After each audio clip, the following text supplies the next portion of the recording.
Well,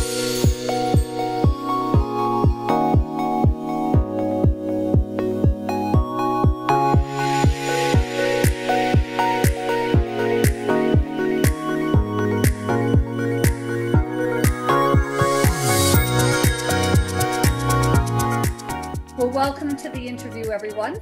And I have the privilege and pleasure to spend some time with Roxie Danielson.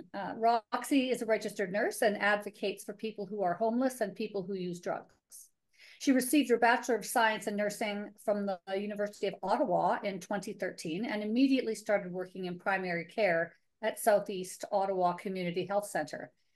From there, Roxie moved to Toronto and began working as a street nurse at Inner City Family Health Team, and she's been there since 2014. Soon after she started the job, she realized the tremendous work that needed to be done to really support her clients, understanding the challenges that homelessness brings.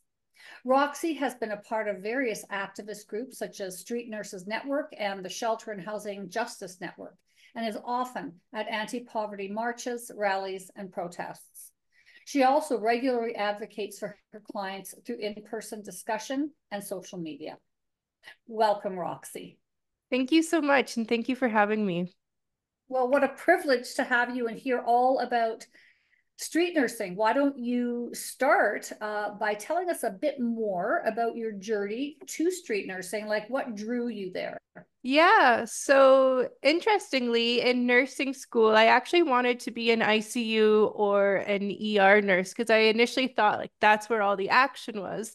But in nursing school, we had our community health course, and we actually watched two really inspiring documentaries that I recommend everyone to watch. Bevel Up and Street Nurse. And those two documentaries really showed me a different side to nursing, and I fell in love nursing outside of the hospital or clinic walls. And I thought, wow, this is real, this is raw nursing, and I wanted to have every part of it. And so ever since my community placement and watching those documentaries, that's what really led me into street nursing. And I've been here ever since. Wow, that is just such a great story. I'd love to share. You said Bevel Up Yep. and Which is Street. based, yeah, exactly. Bevel Up, and it's based in Vancouver, and Street Nurse, which is here in Toronto with Kathy Crow. Oh, of course. And we've had Kathy Crow on the show. Yeah. So that's really exciting. Yes, yes. I'll share those Yes, please do. Yes. with everyone. So what exactly defines street nursing? Can you give us a sense of what it encompasses? So, street nursing, broadly speaking, is working with folks who are unhoused or who are marginalized in non-traditional environments, so such as on the streets or in a park or a ravine, as well as working autonomously and on your own, because a lot of the time you really don't have a doctor or nurse practitioner behind you to help you. So you really have to use your critical thinking skills. Unfortunately, also in street nursing, we have little funding and resources, which I know a lot of street nurses will say that's been an issue that they faced as well. Um, but we're also strong advocates because, of course, our job is political, right? Anytime you work with people who are marginalized or people who are unhoused, your job does become political. And so we often have to fight for the social determinants of health, such as housing, income, access to healthcare, including harm reduction services. Because unfortunately, with the folks that we see, all of those things affect their health. And so, as a street nurse and as an advocate, and the best way we can support our clients to keep them healthy is also fighting and advocating for these things. So, it's not being a street nurse is not just about doing the physical nursing care, but it's so much broader than that. And, really meeting people where they're at. It's really interesting for sure and involves a lot of critical thinking and it's very difficult at times. But in a nutshell, I would say that's street nursing. Oh, that sounds fascinating. When I think about how you engage and how you come upon the individuals on the street who need nursing care, how does Yeah. that happen? So it depends, and it can look a lot of different ways. So A lot of the time I'll outreach to a shelter, for example. And so I will just literally approach people in shelter and talk to them and see if they need support as well. There's a lot of folks who are already connected to our clinic. And so I already know who they are. But if you are seeing people for the first time in the shelter or outside in a park, and you just would go introduce yourself, see if anyone needs support, that sort of thing. It's a very gentle and it can be a very slow process as well, because, of course, you have to build that therapeutic relationship. Understandably, a lot of folks that we see have a distrust for healthcare because they've been stigmatized one way or another. And so it does take a lot of time in many cases to build that relationship as a healthcare provider, as a street nurse, in order to engage with people. It might not be the first time, it might not be the second time, but if you do have a presence and you build a relationship with the community and the community sees that you're doing good work and that you're a safe person to provide care, they will come to you. Wow, I feel safe with you right now. Oh, You're thank you. the kind of person, and I can see that gentleness coming through, that humility, that understanding that you're a guest in the context Absolutely. of that individual. Yes. And that's Whatever. a good word to use. Absolutely. Whether you're outreaching to the shelter or outside in a park or wherever you are a guest in somebody's home. Exactly. That must have been hard when you first started, because I imagine that that is a skill that you can only gain by doing it. How hard was that when you first started? That's an interesting question. I never actually thought about that, but you're right. I think it was challenging at first because my first nursing job was, as you mentioned, I worked at a clinic at Southeast Ottawa Community Health Center. And so I never had done outreach before. So we always just saw patients, whether essentially they wanted to see a nurse or not. But with this job, sometimes people will say, nope, I don't want to see you, go away. And I have been told many times on my first approach with people that they don't want to see a nurse. Um, so that was a shock for sure, because I think in nursing school, we're just taught you go into somebody's room or into the office and you see somebody, and they don't really teach you actually about building that therapeutic relationship, or that it could take a long time before you're able to provide care for somebody. So that certainly was a learning curve for me. But I've definitely been humbled by it as well. And I have learned a lot over the years. And so I do take the more gentle approach. And certainly I don't force myself onto anybody at all, nor do I force my view of health onto somebody. Of course, as nurses, we want to see people healthy with good blood sugar and good blood pressure and things like this, but that not might not be your client's goal, especially if they're homeless or unhoused. Their goal might just be, I want to get housing before I even work on any sort of physical healthcare part. And so, really learning to take a step back as a nurse and really being a support for them, but not a person that necessarily drives what the person or the client wants for their health, you know. So it's really trying to unlearn a lot of things in nursing school that were taught, and really letting the client drive what they want and what they want their relationship with healthcare to look like. Yeah, that all goes back, doesn't it, to that idea, and you're of being a guest, because you're right. Yep. I'm sure that we really, as an educator, I'm not sure that we really do teach that as often and as fundamentally as part of every context with every patient. That Mm-hmm. space that they're in is their space. It's Exactly. not ours. How do you balance the idea? It's so important to feel respected as an individual. And Yes. how do you balance um, sort of that empathy and sometimes perhaps sympathy for their situation with respect for them as an individual that is perhaps choosing not to comply with society's general norms? How do you do that? How do you balance that? That's a really good question. And this is something that, of course, comes up daily. So, at our clinic, we run a substance use hub. So, we actually see a lot of people who use drugs, of course. And while on one hand, of course, we don't want people overdosing and dying. And so it's easy to say, stop using opiates, stop using drugs, you could die. We have to remember that people use drugs for a reason, right? Like a lot of people we see, unfortunately, have gone through a lot of trauma. And so drugs and alcohol are really their way of coping.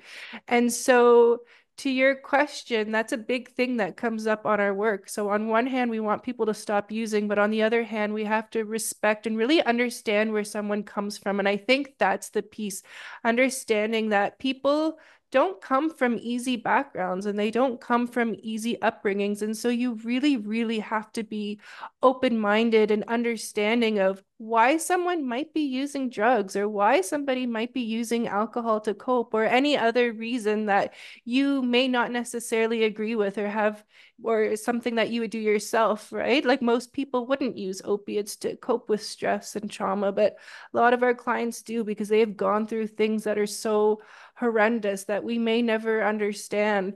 And so you really have to keep your care client centered, as what we were talking moments ago, and really let the clients drive what they want for their health. And of course, somebody's not going to change their behavior if they don't want to. You can't force anybody to change. And so we really take a harm reduction approach with situations like this. We really stay with the clients, support them every step of the way. And if they're ready to make change, we'll be there for them. But if they're not, we'll be here and try to keep them as healthy as possible and help keep them alive, essentially. So if they do decide they want to change their behavior, they'll be around to be able to do so. You know, when I think about someone as seasoned as you in this role, I often think back to the newly graduated nurse and how difficult those kinds of conversations are for them. Yeah. I'm not sure that they'd even know where to start. Where and can I assume appropriately that individuals who are housing challenged, do they want and drug using, do they want to talk about those reasons? Do they want to talk about what got them there generally with a nurse? So you know what? A lot of people have opened up to me. And I think part of the issue is that many people don't have people to talk to about what has happened to them. Unfortunately, there isn't a lot of mental health supports for people in Ontario. And so a lot of things get swept under the rug and by people not talking, by people not going to therapy and so on. And I think that's why people turn to drugs because they don't talk about it. But another surprising thing, though, is that I found a lot of people do want to talk about it and they do often open up. And in fact, a large number of people have opened up to me on their very first intake visit with me, which was another surprise for me, actually. But I do definitely find that a lot of people want to talk and they want to heal. People do want to heal and people just want to be heard. Absolutely appreciate that comment. How do you open a dialogue like that is so personal and so sensitive for your clients? What would you recommend someone start with when they're trying to establish that relationship? I think this is the part where you have to use your judgment. To be honest, a lot of the times people will just open up to me, but I think going into an appointment and being gentle and caring, because our clients can really sense if you're being authentic or not. And so if you're coming in with your own agenda and you're like, I just want to get this information out of them, like clients will know and they probably won't open up to you, but you sort of have to let it happen organically. And sometimes I will straight up ask clients what was going on for them and what the alcohol or drugs do for them. And then they will open up and share the reasons why they use. But sometimes it will take more than one visit, of course, before somebody really, really opens up deeply with you, because you do have to establish that therapeutic relationship.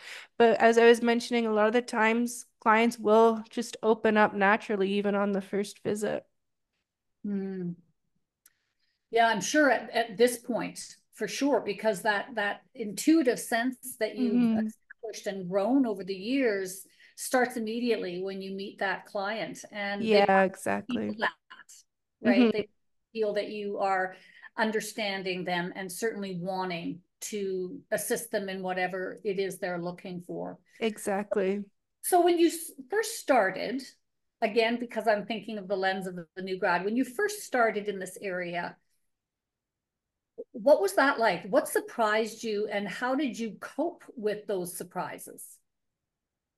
So I started this job a year into being a nurse. So I graduated in 2013 and I started this job in 2014. So 10 years already. I don't know where time goes. But one of the things that surprised me, because I was still basically a fresh nurse at that time, only a year or so of training. And what surprised me about being a street nurse is how you work so autonomously.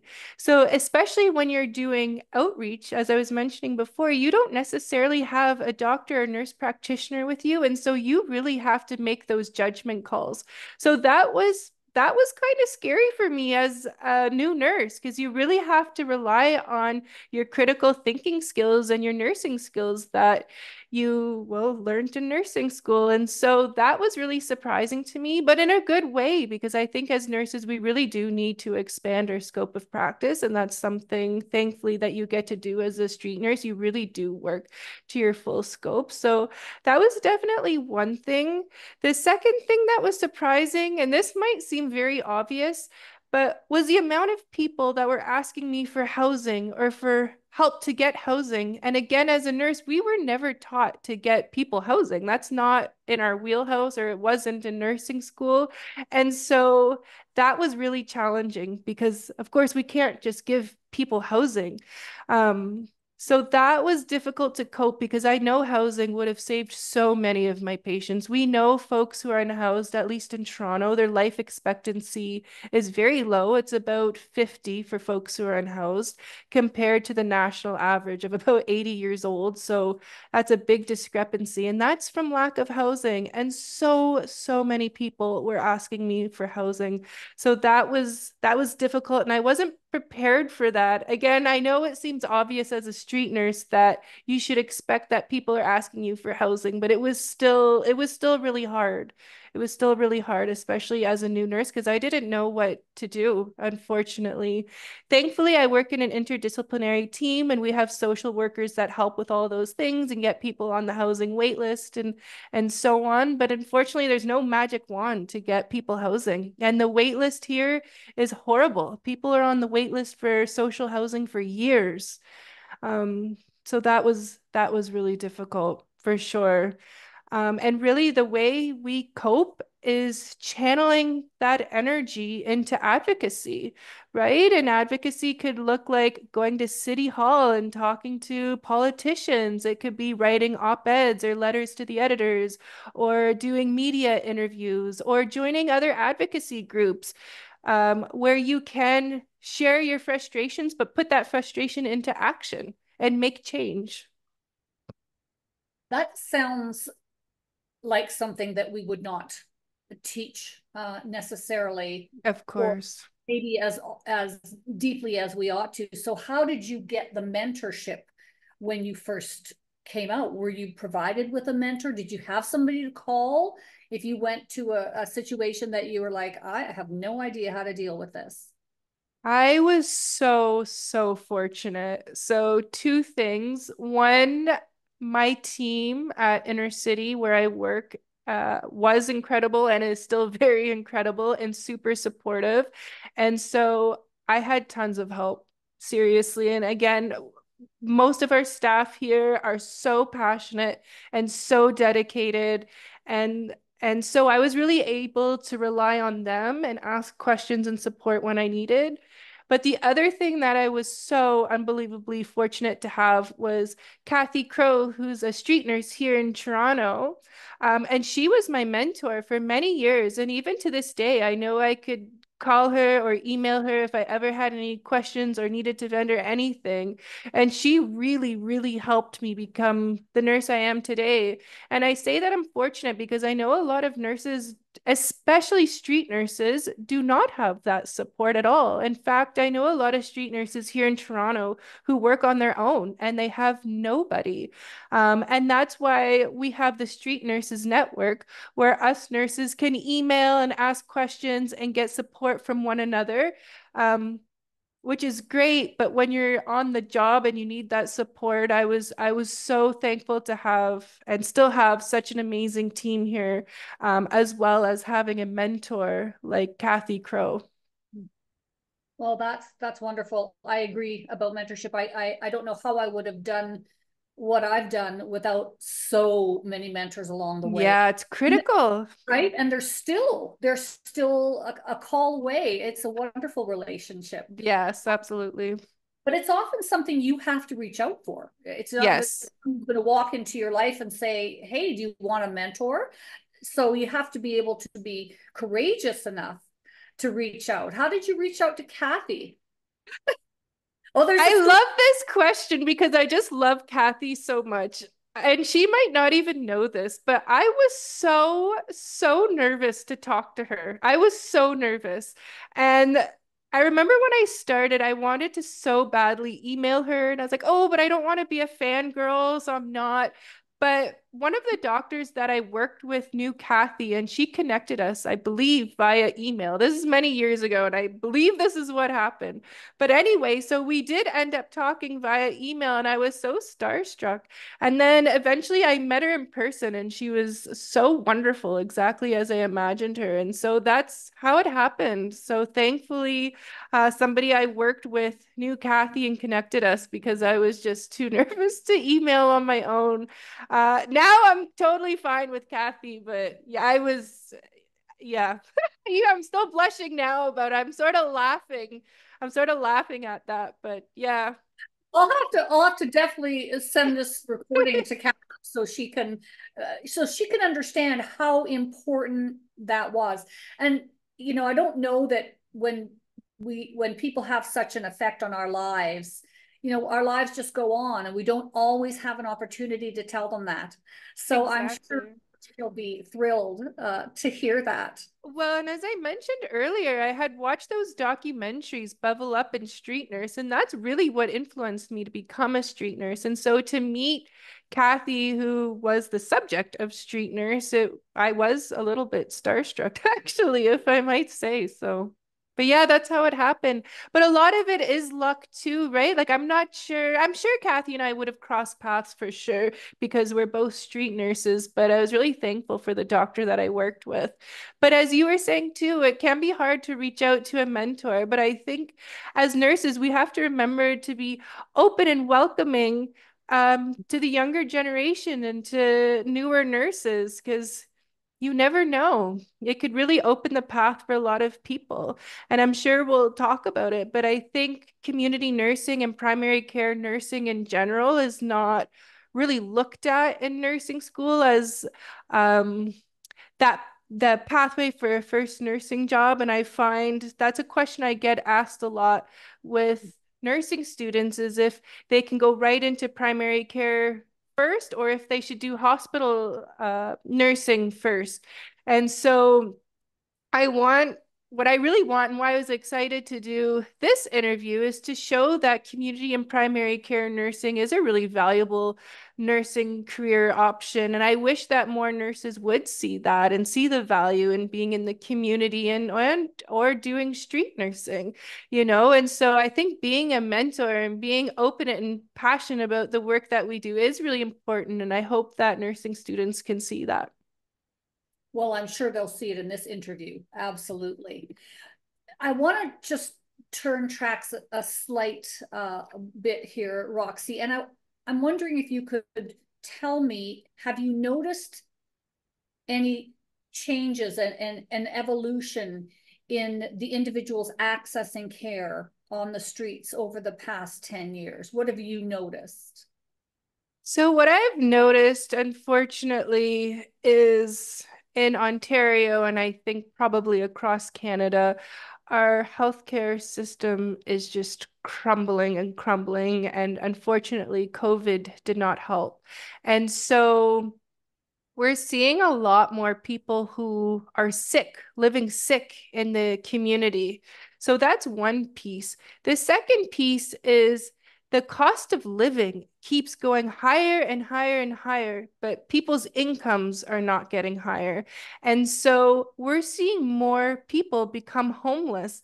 So what's happening now is this perfect storm of more people who are homeless and more people who are living sick in the community. So that has been a big change since I started 10 years ago.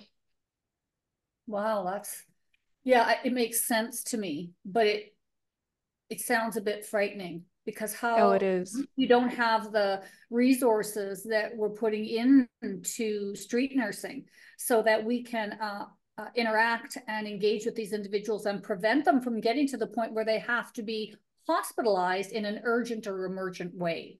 Yep.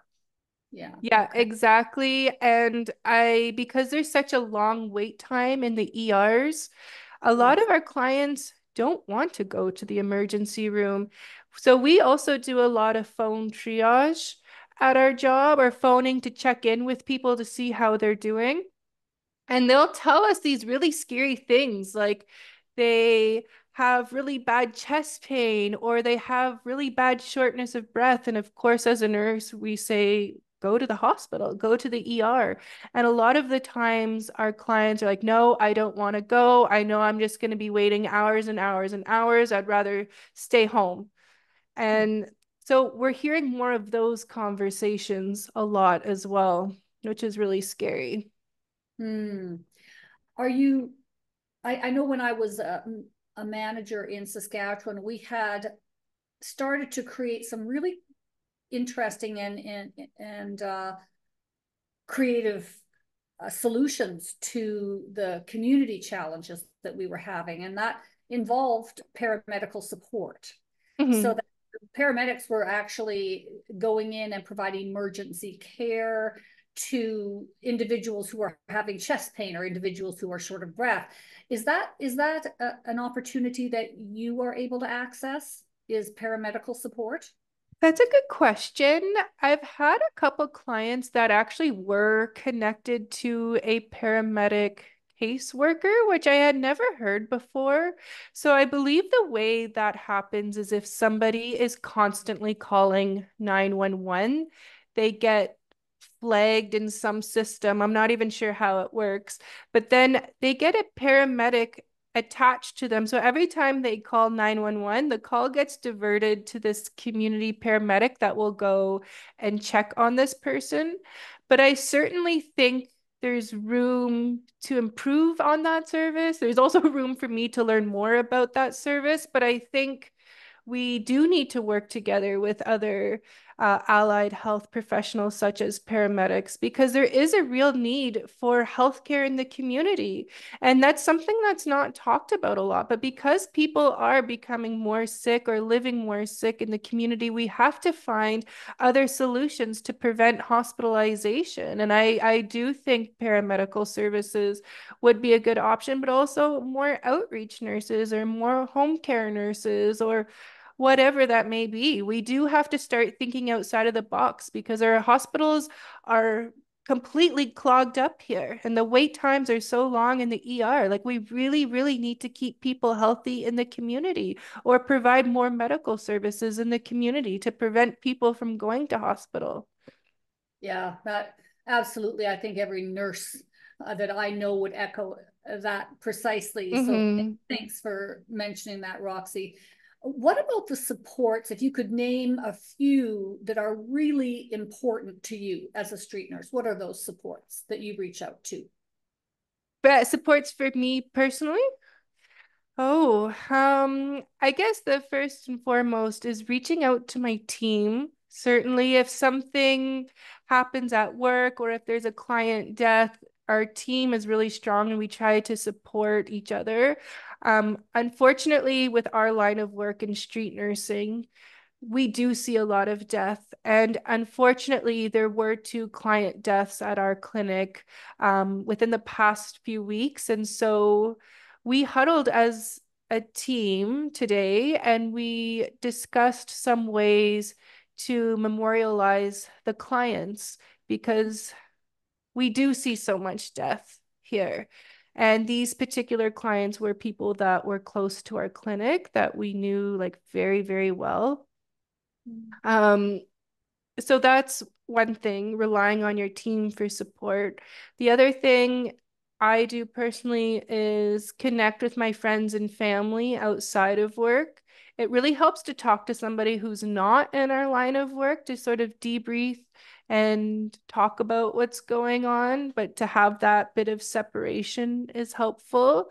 I also like to do a lot of self-care for myself. So not only am I a nurse, but I also do a lot of other things like a lot of different art projects. So I love writing poetry. I love making art, like resin art.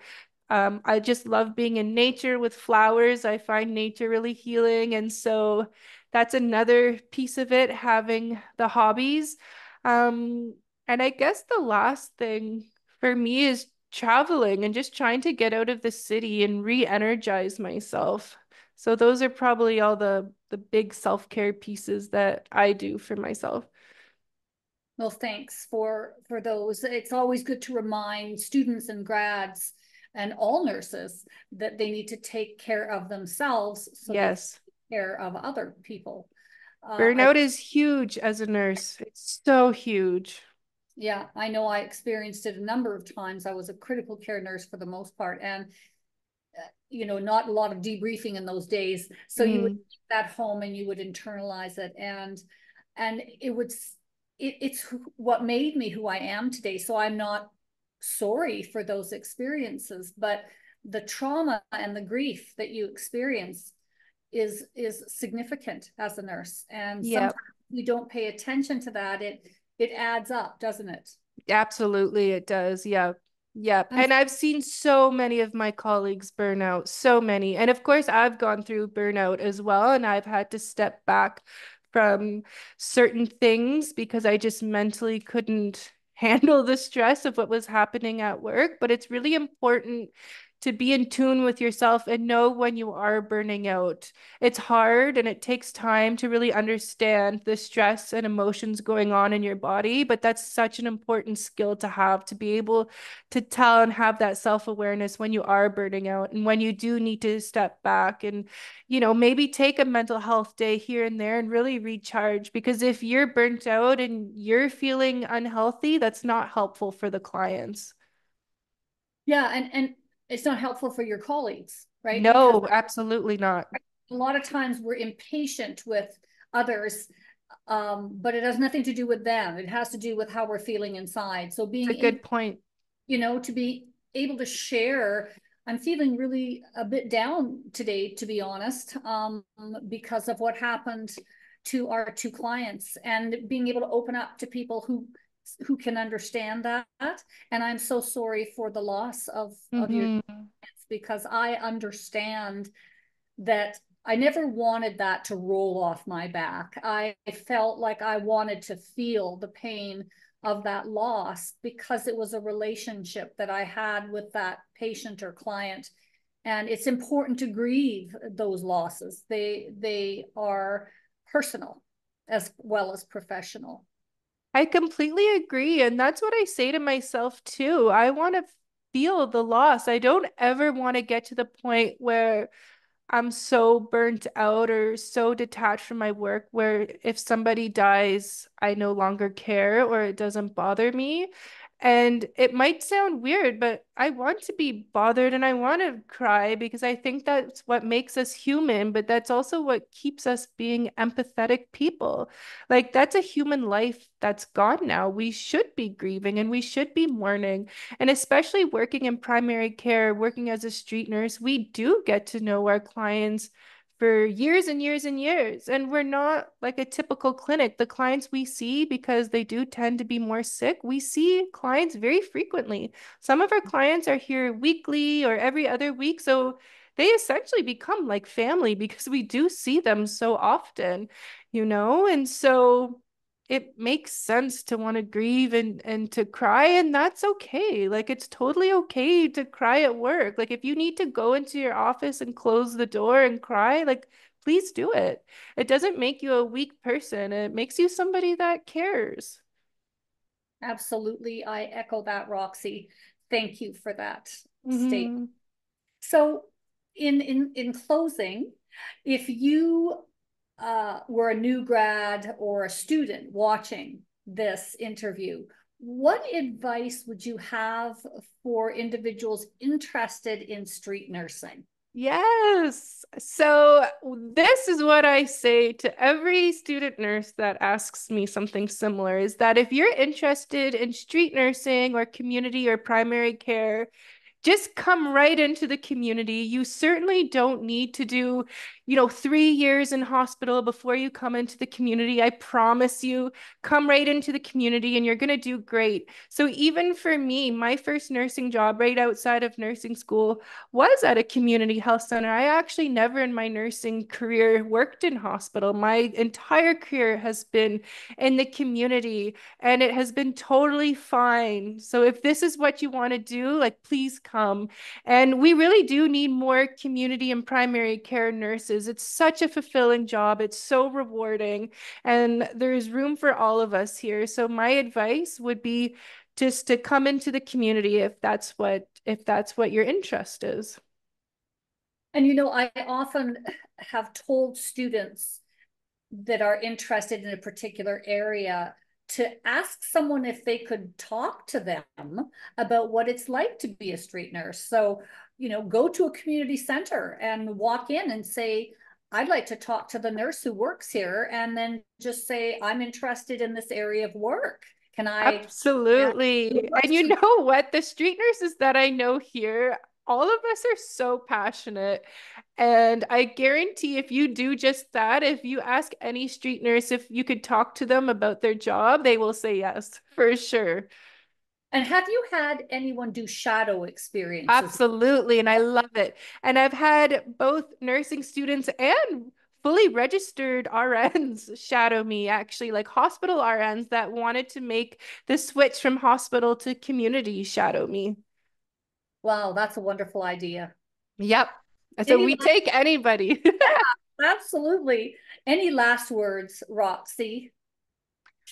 Honestly, I feel so passionate about my job, and being a street nurse is really rewarding. And I feel such honor to be able to do it, really, because as I was mentioning before, a lot of our clients don't trust healthcare workers. So being able to do this job has been the honor of my lifetime. And I hope this is something that I can continue doing for a long time, unless something changes and everyone gets housing and everyone's healthy, which I unfortunately don't think that's going to happen. But street nursing, if that's something you're considering doing, I say go for it because yeah, it's just, I think something that most people would feel very passionate and honored to do. Well, I feel honored that you spent this time with me and shared so much about what a unique and inspiring field to practice in. And so I just want to say thanks, Roxie. I'm totally grateful to you and wishing you the best in your future. Thank you so much.